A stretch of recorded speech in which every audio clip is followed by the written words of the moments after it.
Good morning.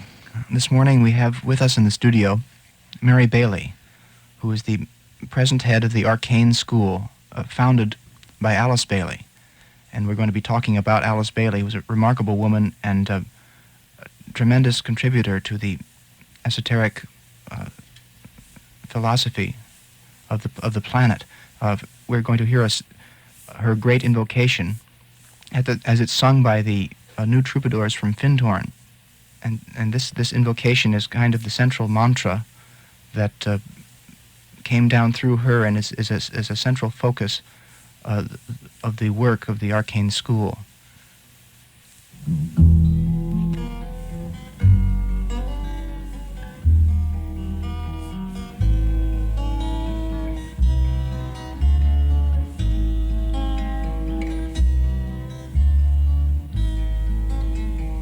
From the point of light within the mind of God, let light stream forth into the minds of men. Let light descend on earth. From the point of love within the heart of God, let love stream forth into the hearts of men. May Christ return to earth.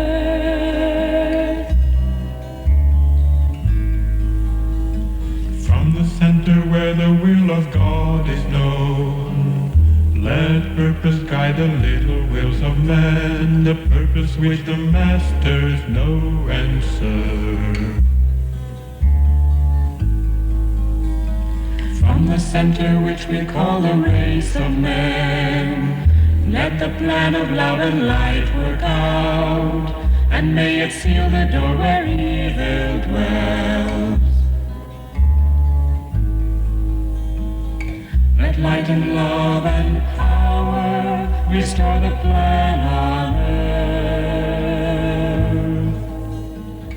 Let light and love and power restore the plan on earth. Let light and love and power restore the plan on earth.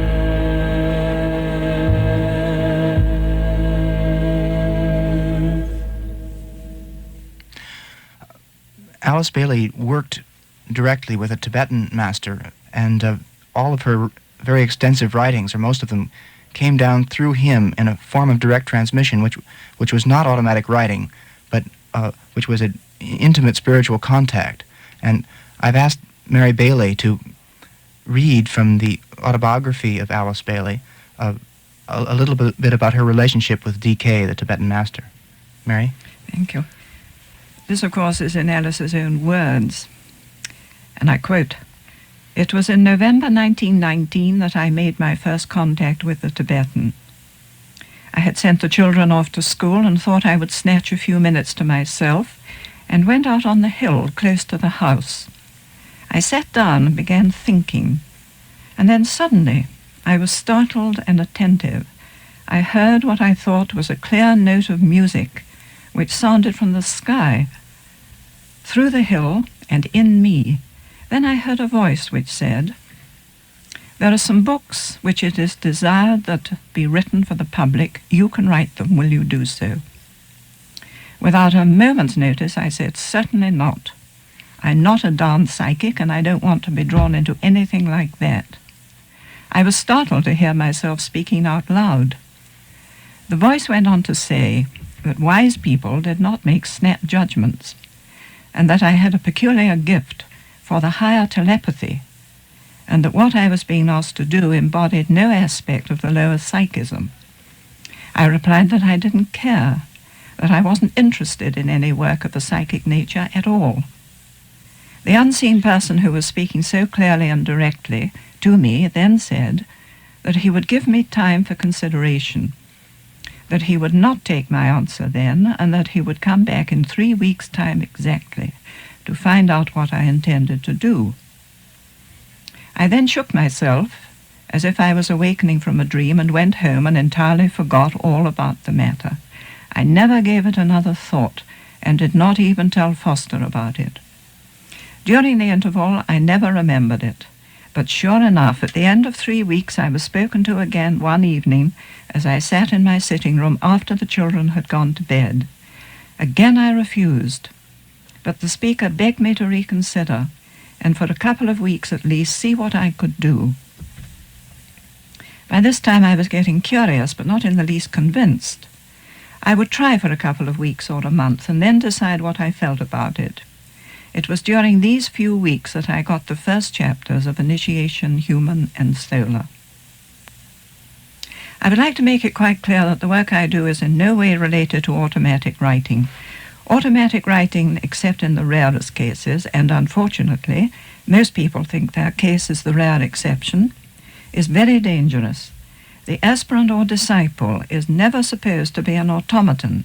He is never supposed to let any part of his equipment out of his conscious control. When he does, he enters into a state of dangerous negativity. The material normally then received is mediocre.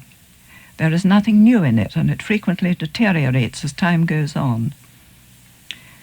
Many a time the subject's negativity permits the entrance of a second force, which for some peculiar reason is never of as high a standard as the first. Then there comes danger of obsession. In the work that I do there is no negativity, but I assume an attitude of intense positive attention. I remain in full control of all my senses of perception, and there is nothing automatic in what I do. I simply listen and take down the words that I hear and register the thoughts which are dropped one by one into my brain. I make no changes in what I give out to the public from that which has been given to me, except that I will smooth the English or replace an unusual word with one that is clearer, taking care always to preserve the sense as given. I have never changed anything that the Tibetan has given me. If I once did so, he would never dictate to me again. I want to make that entirely clear. I do not always understand what is given. I do not always agree, but I record it all honestly, and then discover it does make sense and evokes intuitive response. Perhaps as just to give us a sense of this kind of thing that came down from the Tibetan, could you read the passage on the foundation of an esoteric school? Is it? Yes, I could. As you know, that is the paralleling work that Alice undertook. This is shorter. And this, as I understand it, there were the large number of volumes which she wrote. Yes, 24 to be exact. 24. And 5 of them were her own. The others were dictated by the Tibetan. Is there any clear distinction in style between the ones that are her own and the ones that came through the Tibetan? With the Tibetan's later books, the style is very much Alice's own, because by that time they were so accustomed to working together. Yes. It was a case of mental juxtaposition, and then he would simply throw a thought into her mind and she would express it in her own words.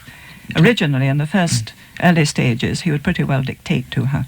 It's a pretty exciting idea of revelation to me. You know, that one ordinarily thinks of revelation as a complete stoppage of the ordinary flow of the prophet or the person, and something else coming through. And she has a really unique attitude about this, I think. I believe so.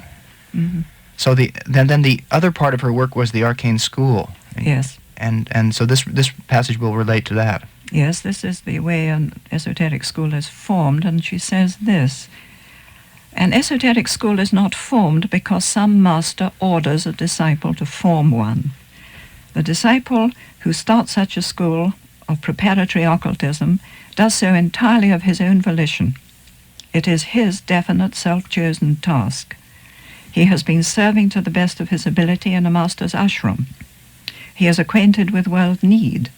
He is keenly anxious to be of service and is conscious of learning all the time, and of the methods whereby he has been taught and led forward along the path.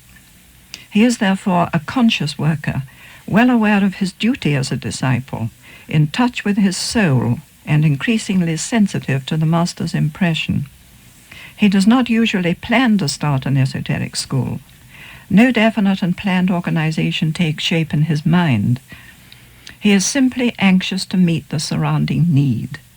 Owing to the fact that he is in touch with his soul, and in the case of more advanced disciples, in touch with the master and the ashram, his daily life becomes magnetic, radiatory, and dynamic, and therefore he attracts to him those whom he can help, gathering them around him. He becomes the central point of life in a living organism, and not the head of an organization. Herein lies the difference between the work of a well-intentioned aspirant and the trained disciple.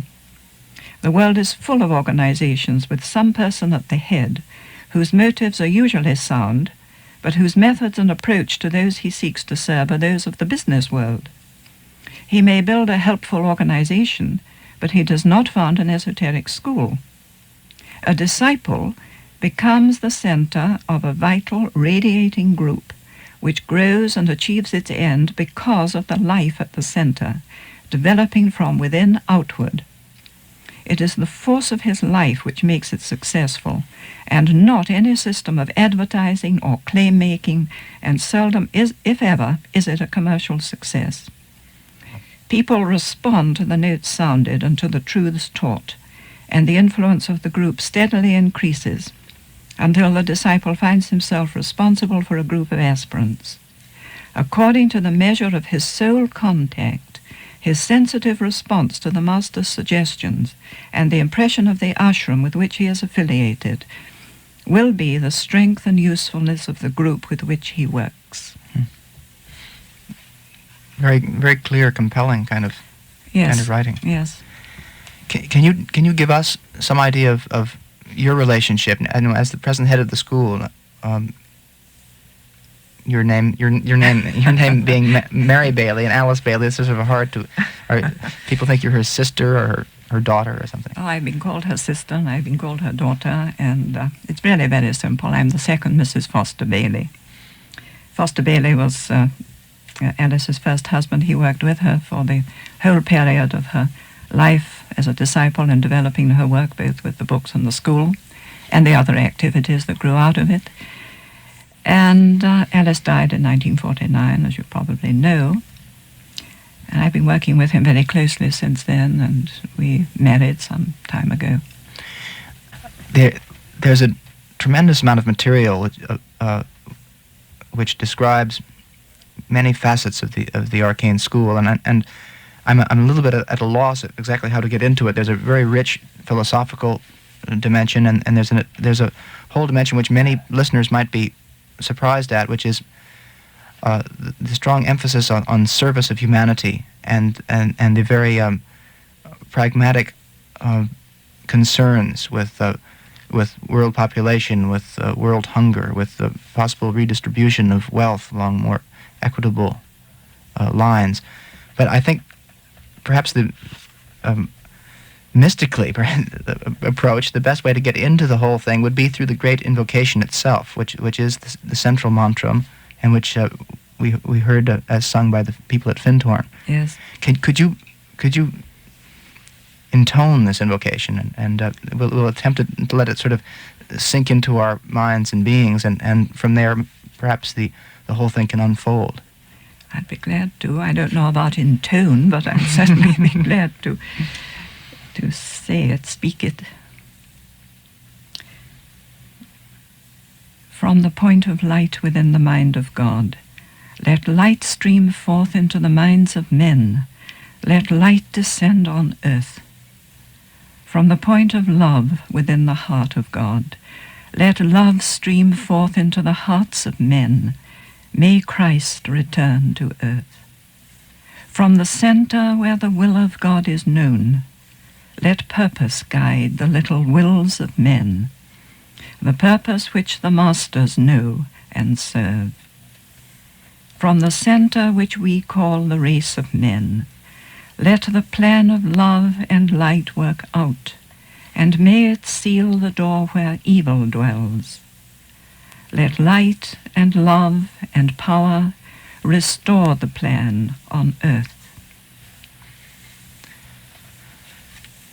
Have you any general reflections about the invocation that you, before I ask? I have some specific questions about it I'd like to ask. It came down through the Tibetan, I imagine. It was part of the teaching that Alice received from the Tibetan. And there was one general reflection I would like to make, and that is the timing of it. It was given to her for use by humanity at the end of the World War in 1945, and that, of course, was for a definite reason. It was considered that as a result of the experience of the World War, and the Tibetan dates this from 1914 to 1945. He sees the two aspects as one continuing experience. Humanity had learned enough through suffering and deprivation and sacrifice so that the meaning and the energy carried by the Great Invocation could really be absorbed, understood, and used. And it was for that reason it was given at that time.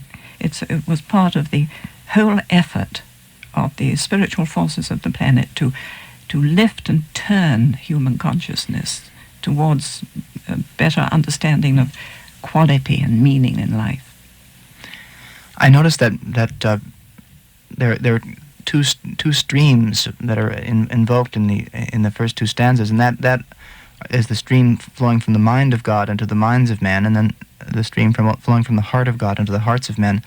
It seems that Mrs. Bailey had a particular attitude towards mental development that usually we consider spirituality and religion centered very much in the feelings and in the sense of love and understanding and intelligence are somehow considered secondary or kind of maidservants of this feeling aspect. How would you speak about that? I think that this is due to the fact that we have come up over the past, 2,000 years perhaps, since the life and the work of the Christ in Palestine, through a period when the mystical faculty had to develop. And we've gone through the period of the great mystics, the medieval mystics, and the ability to achieve personal union with God for one's own benefit, for the most part. And this was a heart development, a development of the feeling nature. But as we move on into the New Age, the faculty of intelligence, or the mind faculty, the ability to reason and perceive mentally, is necessary. But this does not mean that mysticism is therefore discarded. It is simply included in a more comprehensive scale of consciousness. The full development of the mind, which is in one sense the sole principle in man, includes the mystical approach and the mystical experience and mystical perception. Or in other words, the occultist is a practical mystic. He adds to his mysticism, to his feeling and his love for humanity, the ability to be intelligently of service and to be able to subordinate his own will to the will of God, or to the will of the plan that is working out. The next thing that immediately comes, and you referred to it, is about your reference to the Christ, when it says, "May Christ return to earth." As I understand this, Christ here is used to mean a coming world teacher who might be identified in Mahayana Buddhism as the Maitreya Buddha, the coming Buddha, or it might be identified in the Hasidic tradition as the Messiah. Or why do you suppose the Tibetan happened upon the particular figure of Christ as a way to represent this coming world teacher? It's interesting. It could be, I mean, that he was working through Mrs. Bailey, and she had a strong Christian background. How do you feel about that? I don't think it was that entirely, probably partly. But Christ, the term Christ, seems to be the term applied to the most recent and the most potent, the most highly developed, how can I put it, avatar or divine revelation. There has been, as you know, of course, a continuity of divine revelation through the ages. And the Christ was the most recent. He created the greatest effect. His influence was more widespread. He followed on immediately, as you've remarked, the Lord Buddha, who was also a divine embodiment. And actually, the Buddha did himself prophesy the appearance of the Christ. As you may know, in his own words, he referred to the coming of the Maitreya Buddha.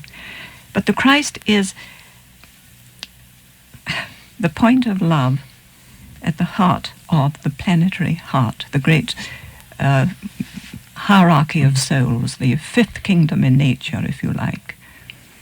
And the term Christ is simply an arbitrary term, but it refers to the same great identity in all the world religions. One has to somehow establish an identity that people will recognize.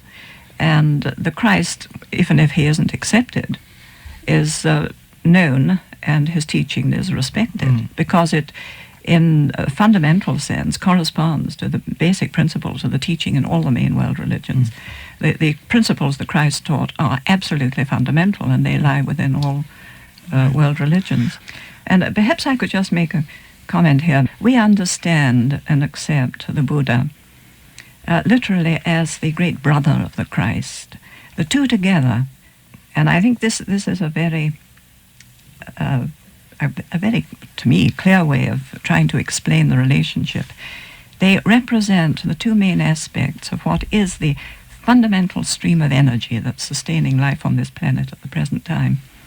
The energy of love, wisdom. It's a dual energy. And the Buddha represented the wisdom aspect and the Christ the love aspect, and they work together in that sense. And it's fascinating that love, would you say love, wisdom is an important term in Mahayana Buddhism. They always speak of compassion and insight simultaneously as the two wings of the bird of Mahayana.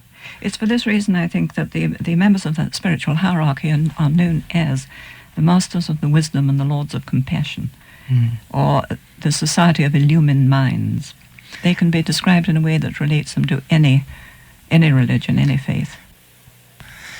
I wanted to ask, in the next stanza of the invocation, it says, "Let purpose guide the little wills of men, the purpose which the masters no one serve." Now, this brings up the whole question of the hierarchy of masters. Yes. And also brings up the question of their continual concern that the free will of human beings be respected and not interfered with in the slightest way. And we see a very poignant picture of discarnate beings of tremendous wisdom and compassion attempting to guide the somewhat childish wills of human beings without interfering with their freedom. Can you talk about the hierarchy and little... What a tremendous concept to talk about. Yes, let me think now. This, of course, is one of the fundamental aspects of the work of hierarchy, that they do leave human beings totally and completely free. After all, the members of hierarchy are evolved, more highly evolved human beings. And they have come up through the same types of experience, the same need for discipline and the expansion of consciousness in which we are now involved. So these are not beings who have never had a human birth? No, each one of them, without exception, is an evolved human being. Now, I understand that in the early days of the planetary life, when the planetary logos first incarnated through the form of this planet, this was not the case.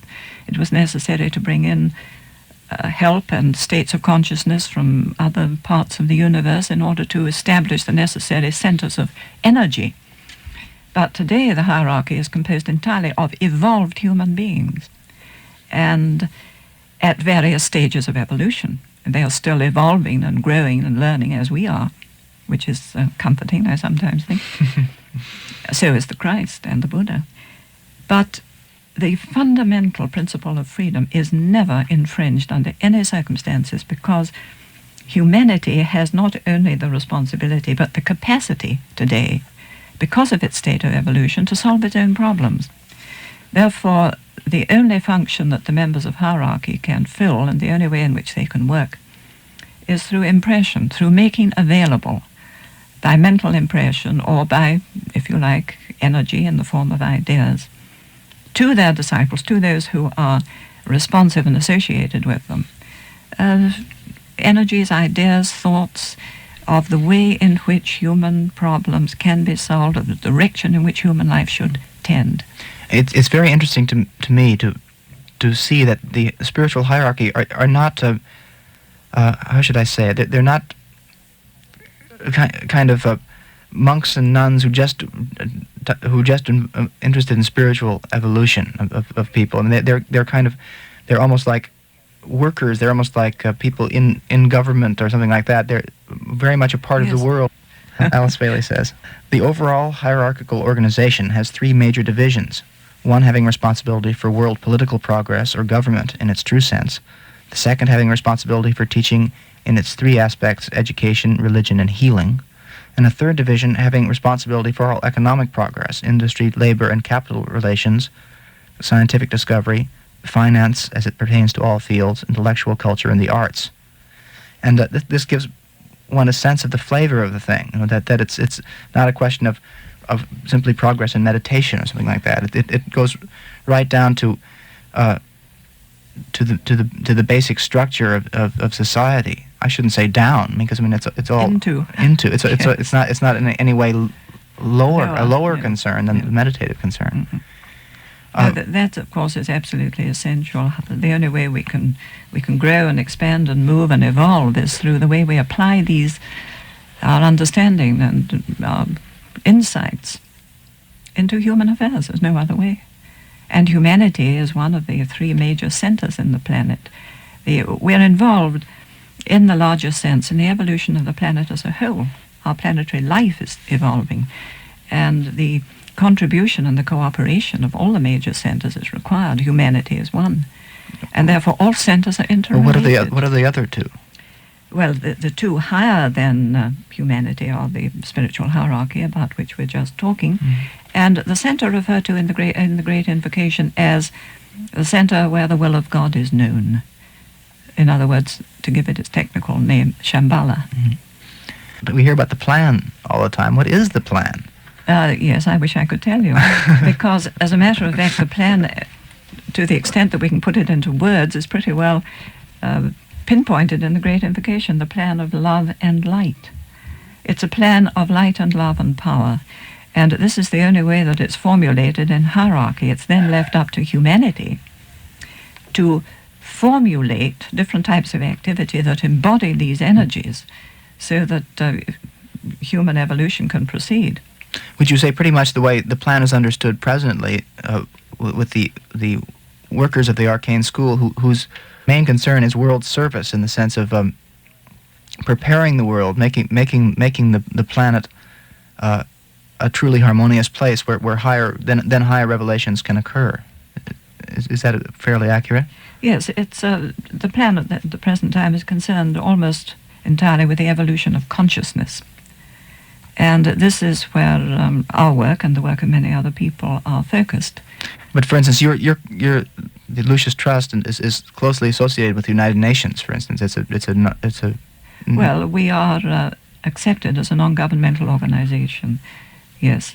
So which gives a kind of indication, that this is not happening in a monastery in the Himalayas. This kind of service is linked right up with economic and political concerns. Well, this is the whole point, and this is going to be the great achievement during the coming era, the Aquarian Age, that all these ideas and concepts that for so long have remained purely abstract have to become concretized. They have, in other words, to be lived out and applied. And this is really why Alice wrote these books, started the Arcane School and the various other activities, in order to provide a means whereby spiritual energy could be made practical, reasonable, intelligible, and applicable. And there is no point in accepting any form of esoteric teaching, no matter how profound, unless one can live it out in daily life and apply it to human problems. As humanity evolves, it contributes to planetary evolution.